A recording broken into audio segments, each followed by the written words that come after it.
OPEC Plus is weighing whether to speed up oil production hikes again after boosting output in the last month. Report says that group could raise November's hike to as much as $5 lakh per day, with Saudi Arabia pushing to regain the market share. To discuss this issue and why actually crude prices are on the other side, meaning it has dropped as much as 8% this week. So why it is happening? To discuss that, we have Mr.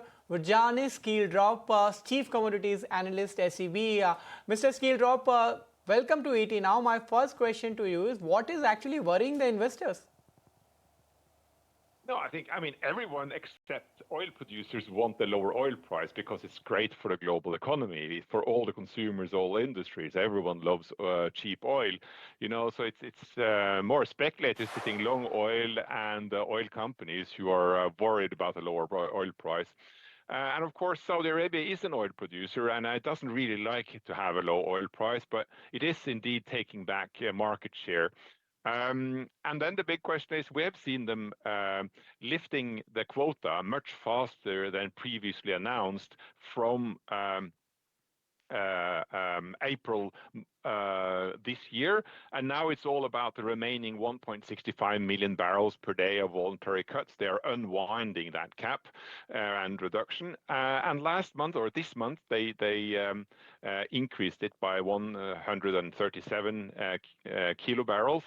And the question is, how much will they lift it when they meet on Sunday, the 5th of October, for production in November? And that is what the market is now totally focusing on. And as you say, yes, it could be 500,000 barrels per day increase in the cap rather than just 137,000 barrels as for October.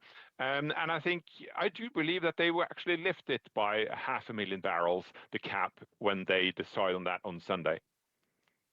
Definitely, that crucial meeting is something which the market participants will keep an eye. But more importantly, I want to understand that how much of the geopolitical tensions are actually weighing into the price, or they have already discounted the same?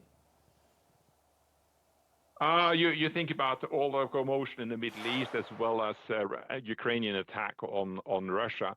I think what is important to remember here or be aware of is that the attacks by Ukraine on Russian oil infrastructure is directed towards the refineries to reduce the ability to produce diesel and gasoline for the consumption of the Russian war machine versus Ukraine, as well as reduce Russia's ability to export oil products.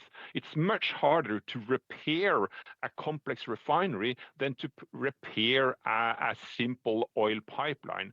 So I think crude oil exports out of Russia will hold up.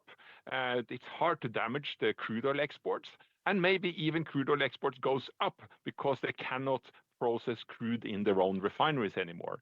So I'm not worried about a lack of crude oil coming from Russia into the market. Point taken, but when we say that, of course, a Sunday meeting is important, if at all they decide to do as much as $5,000 a day as expected, how much of the impact and what will be the oil price trajectory according to you if this actually happens? Yeah, I think the interesting thing about this market is that everyone have been forecasting and expecting this surplus oil market with expectations that oil price should go lower. And then the oil price hasn't gone lower. It's gone sideways around $70 or $67, just below the 70 mark. And that has been surprising a lot of market participants, including myself. And I think the explanation is that the market has indeed been running a surplus of about 1 million barrels per day so far this year. But China has been stockpiling it all in strategic reserves.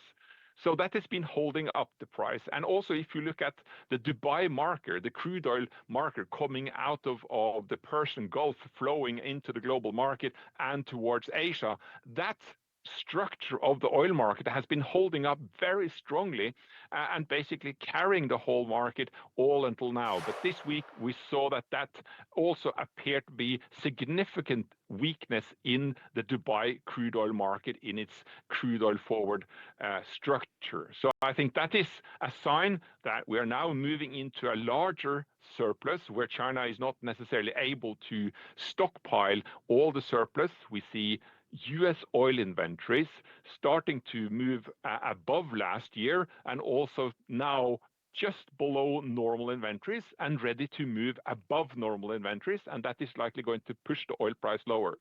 I think what is important here is to remember that the OPEC is in the process of taking back market share, and that process goes through a lower oil price. It goes through reduction in US shale production to make room for more oil from OPEC plus. And so the direction is lower, but we don't know how fast. But I think we expect the oil price to accelerate towards the downside in Q4, and we expect the average Brent crude oil price to be around $55 per barrel in the fourth quarter of this year. Want to understand the impact on crude prices, particularly in what is happening in United States, the shutdown. How do you think that political actions which are there in US will be impacting the oil movement? Well, of course, the US economy moving strongly, that is positive for oil demand. But, if you look at Donald Trump, there is quite few of his voters who are oil producers, but there are many of his voters who are oil consumers. So when he thinks forward for the nearest year, he thinks about the midterm election. And those voters, they are happy if the oil price is lower, even if oil producers are unhappy. So I think he wants the oil price to be lower because then he gets lots of votes in the midterm election in 1 year's time. So it's good for him, and it's good for the US economy, and it's good for the world to have a lower oil price. All right, so point taken. It's good for world if the oil prices are low, and especially in India. We are definitely waiting for it. But all the actions, of course, have a similar or the market reaction if you talk about the oil prices. And there are, we need to look at 360 degree of oil price movement. But for now, what we have been suggested is that the lower prices likelihood is more than moving in a higher direction. Thank you so much for joining with your views, Mr. Shcieldrop, and we'll connect with you once again after the OPEC decision. No, thank you very much for having me. Have a good evening.